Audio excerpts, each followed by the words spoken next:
Merci. Monsieur le Premier ministre, la parole est à monsieur Dominique Potier pour le groupe socialiste et apparenté. Merci Monsieur le Président. Monsieur le Premier ministre, nous ne sortirons pas tous égaux du confinement le 11 mai ou plus tard.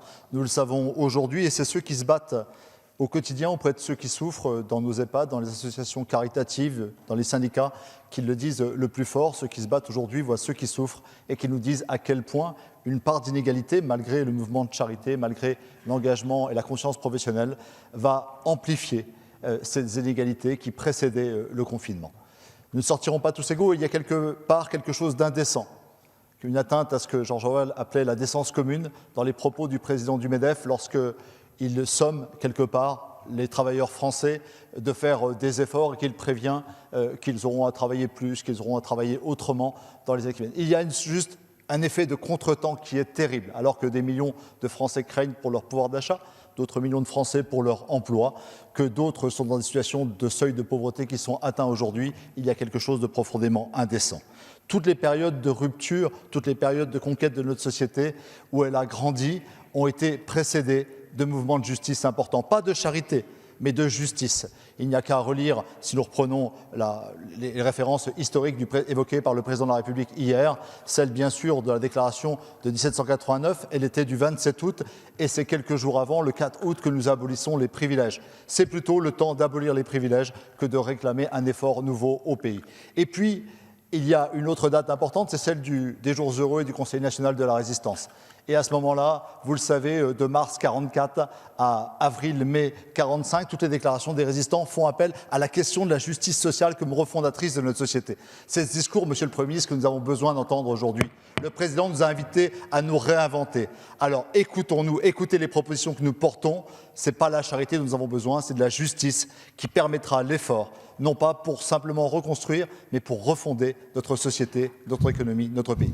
Merci, chers collègues. La parole est à madame Muriel Pénicaud, ministre du Travail.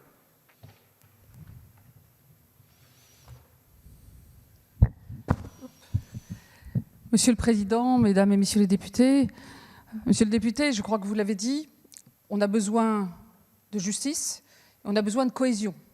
Dans l'époque où nous sommes, c'est aussi par l'unité de la nation, c'est par le fait de traverser cette épreuve tous ensemble que nous réussirons. Vous avez évoqué la situation des entreprises et du travail. Je voudrais revenir sur ce point. Avec les partenaires sociaux, tous les 2 jours, nous avons une réunion téléphonique où, évidemment, nous abordons le sujet de santé et de sécurité des travailleurs, de chômage partiel, mais aussi des conditions de travail et des conditions de reprise dans le monde du travail. Je voudrais saluer ici l'esprit de responsabilité de l'ensemble des partenaires sociaux sur ce sujet. Qu'est-ce qui se passe? Il se passe que sur le terrain, il y a une reprise progressive, mesurée, en fonction des mesures de santé et de sécurité du travail qui sont mises en place dans certains secteurs. L'industrie tourne aujourd'hui à 50%. Le bâtiment est passé de 15 à 25%.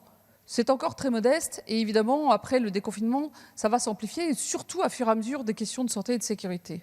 Alors, dans ce contexte, qu'est-ce que ça veut dire en termes de travail, des heures du travail? Il y a certains secteurs qui aujourd'hui sont bien en peine d'activité. Je vais prendre l'exemple de l'automobile, où le sujet n'est pas de travailler plus. Le sujet, c'est quelle activité peut repartir à quel moment, sachant qu'effectivement, aujourd'hui, dans le confinement, il n'y a pas un Français qui va aller acheter une voiture, et donc on ne peut pas non plus produire des milliers de voitures qui ne seront pas vendues.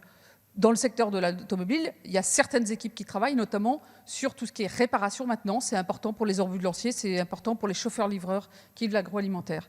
Mais il y a aussi des secteurs qui, aujourd'hui, s'organisent par le dialogue social, et ça, c'est le maître mot, sur le terrain, pour prendre aujourd'hui, par négociation salariale, des congés payés, pour prendre des jours de RTT, des jours de congés épargne-temps, qui vont permettre, le moment venu, là aussi, par le dialogue social et économique sur le terrain, s'il le faut, à un moment donné, repartir plus fort. Mais je crois aussi que le maître mot, ça ne se décide pas d'en haut, ça ne se décide pas à Paris.